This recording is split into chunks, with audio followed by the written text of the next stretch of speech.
समस्याओं के समाधान को लेकर अतिरिक्त उपायुक्त कार्यालय चरखी में पहुंचे लोगों के साथ कर्मचारियों के द्वारा अनुचित व्यवहार करने का एक मामला सामने निकल कर आया है, जिस संबंध में एक शिकायत चरखी उपायुक्त को भी दी गई है।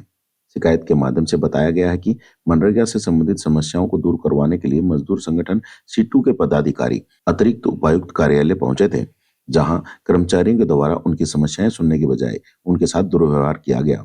जब दुर्व्यवहार की शिकायत अतिरिक्त उपायुक्त चरखी को की गई तो उनके द्वारा भी उनकी कोई सुनवाई नहीं की गई। इसके बाद अब चरखी उपायुक्त को शिकायत देकर कानूनी कार्रवाई करने की गुहार लगाई गई है। चरखी उपायुक्त से शिकायत करने के लिए सीटू के पदाधिकारियों के साथ साथ किसान सभा के भी पदाधिकारी पहुंचे, जहां उनके द्वारा चरखी उपायुक्त से मिलकर संबंधित कर्मचारियों और अधिकारियों के विरुद्ध कार्रवाई करने की गुहार लगाई गई है। हम 26 तारीख को जो 204 नंबर कमरा है उसमें जिनके फैमिली आईडी या कुछ भी मतलब समस्या होती है, किसी का नाम कट जाता है, किसी के बीपीएल कार्ड कट रहे हैं, उन समस्याओं को लेके वहाँ पे लोग जाते हैं। तो मैं भी 26 तारीख को मैं और ये चंद्रमुखी हम दोनों गए थे। मेरी फैमिली आईडी में कोई मीटर दिखा रखा है मेरे हस्बैंड के नाम से, जो बहुत पहले था, वो हम जमा करवा चुके थे 6-7 साल पहले। तो 1 महीने से मैं चक्कर काट रही थी, वो मीटर नंबर भी कट चुका था।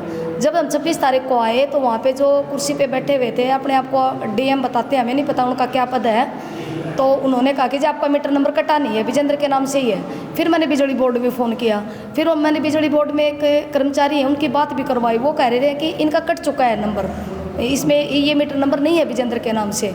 फिर भी उन्होंने हमारा काम करने की बजाय वो मतलब गलत, वहीं पे एक जो एडीसी के पीए हैं संजय, वो कहने लगे जी आप मेरे को जानते हो। हमने कहा भाई हम तो नहीं जानते आपको।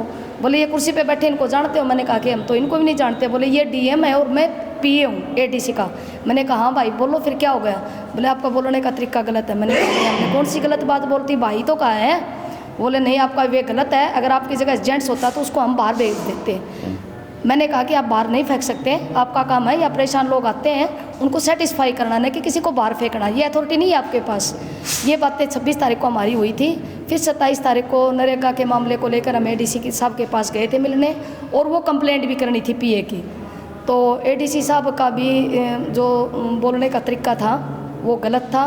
उन्होंने ये कहा कि जी नरेगा तो मेरे पास है नहीं, और वो नरेगा का उनके पास है भी नहीं। डीसी साहब ने भी हमें अभी यही बताया है। फिर मैंने पीए साहब जो उनके पीए हैं उनके बारे में कहा कि ये जो 204 नंबर में कर्मचारी बैठते हैं उनका व्यवहार थोड़ा ठीक कीजिए डीसी साहब, इनका तरीका गलत है। तो एडीसी साहब की लैंग्वेज ये थी कि मुझे हरियाणा के लोग पसंद नहीं है, हरियाणा के लोगों की भाषा पसंद नहीं है। तो इतने बड़े अधिकारी एडीसी हैं, जब वो ऐसी लैंग्वेज यूज़ करेंगे जनता के साथ हैं, तो एक पीएस और एक आम कर्मचारी से हम क्या उम्मीद रखें। मतलब माना जाए कि क्षेत्रवाद या भाषा के ऊपर आप लोगों के साथ भेदभाव। हाँ बिल्कुल भेदभाव, और बहुत बुरा लगा। इसी चीज़ को लेकर हम डीसी साहब से मिले। चरखी उपायुक्त से मिलने के बाद सीटू एवं किसान सभा के पदाधिकारियों के द्वारा बताया गया कि चरखी उपायुक्त के द्वारा उनकी शिकायत को बड़े ही ध्यान से सुना गया, और दुर्व्यवहार करने वाले कर्मचारियों को कार्यालय में पहुंचने वाले लोगों के साथ सही व्यवहार करने को कहा गया है। सीटू के पदाधिकारियों का कहना था कि चरखी उपायुक्त की कार्यवाही से वे संतुष्ट हैं, परंतु यदि भविष्य में दोबारा किसी व्यक्ति के साथ कर्मचारियों के द्वारा दुर्व्यवहार किया गया तो वे बड़े आंदोलन की रूपरेखा भी तैयार कर सकते हैं। ये हमारा प्रतिनिधिमंडल वहाँ गया था कुछ काम के लिए, किसान सभा के कुछ साथी थे, सीटू के थे। वो कर्मचारियों ने अच्छा व्यवहार नहीं किया। मतलब ऐसा लगता है कि जैसे फेडअप हों कर्मचारी। अब हमें नहीं पता कितना दबाव रहता है ऊपर, कर्मचारी कम है या ज़्यादा हैं। कई बार तो क्या है कि महकमे में कर्मचारी भी कम रह गए, लेकिन उन्होंने शांतिपूर्ण तरीके से बात सुन के और कन्विंस करना चाहिए था। उन्होंने बातचीत से शांतिपूर्ण तरीके से सुनने के बजाय वो एक तरह से मतलब धमका रहे हैं कि आप शिकायत लेके आ जाते हो जाओ और बाहर फेंक देंगे जब। इस तरह की भाषा जो है ना वो अच्छी नहीं है। हमने डीसी साहब को कहा है कि ये व्यवहार अच्छा नहीं है, और विशेषकर अतिरिक्त उपायुक्त को तो ऐसा व्यवहार करना ही नहीं चाहिए। उनको तो कम से कम नीचे का कर्मचारी अगर गलत व्यवहार करता है तो उसको भी कहना चाहिए भाई ये व्यवहार नहीं चलेगा जनता के साथ। अब ये तो जनप्रतिनिधि भी हैं, चलो मजदूरों के नेता हैं, किसानों के नेता, आम आदमी के साथ क्या होता होगा जब। तो इसलिए हमने डीसी साहब को सारी बात बताई है। उन्होंने कहा भी आइंदा ऐसा व्यवहार नहीं होगा, हम बताएंगे, डीसी साहब से भी बात करेंगे, और उसको भी उन्होंने कहा है। तो क्या कोई कार्रवाई और आगे करने की बात? देखो ऐसा है जी, कार्रवाई तो ये क्या करेंगे, कार्रवाई करोगे ये कुछ नहीं करेंगे। अगर ये व्यवहार भी सुधार दें तो भी एक बेटर है कि कम से कम जनता की समस्याएं तो समाधान हो।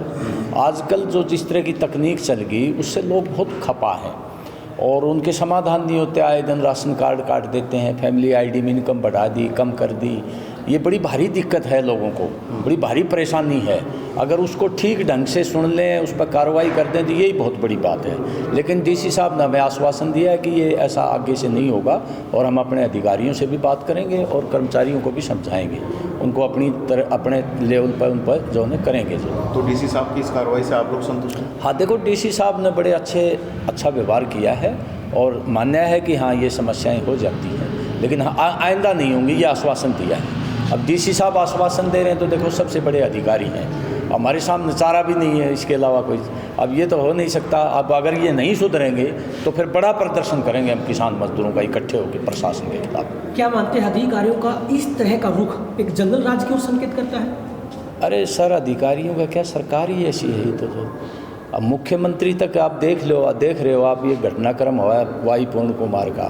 7 दिन तक वो 10 दिन तक उस परिवार को ही नहीं मना पाए। बाद में जो करतूत करी वो तो आपको पता ही है, मैं बताना नहीं चाहता। जब तो यहाँ तो मुख्यमंत्री की स्थिति ये है, जब सरकार मजबूत ना हो और अधिकारियों को डर ना हो सरकार का, तो अधिकारी क्या परवाह करेंगे। अधिकारियों को तो सरकार का डर होता है कि भाई सरकार के पास चले जाएंगे। ये आजकल बड़ा जो है ना छूट मिली हुई है अधिकारियों को। अब ये तो भले आदमी है, चलो हम इनको तो नहीं कहते, नागपाल जी अच्छे इंसान हैं, सुनते हैं, समस्याएं हल हों ना हों ये अलग बात है, लेकिन अगले की समस्या तो सुनते हैं।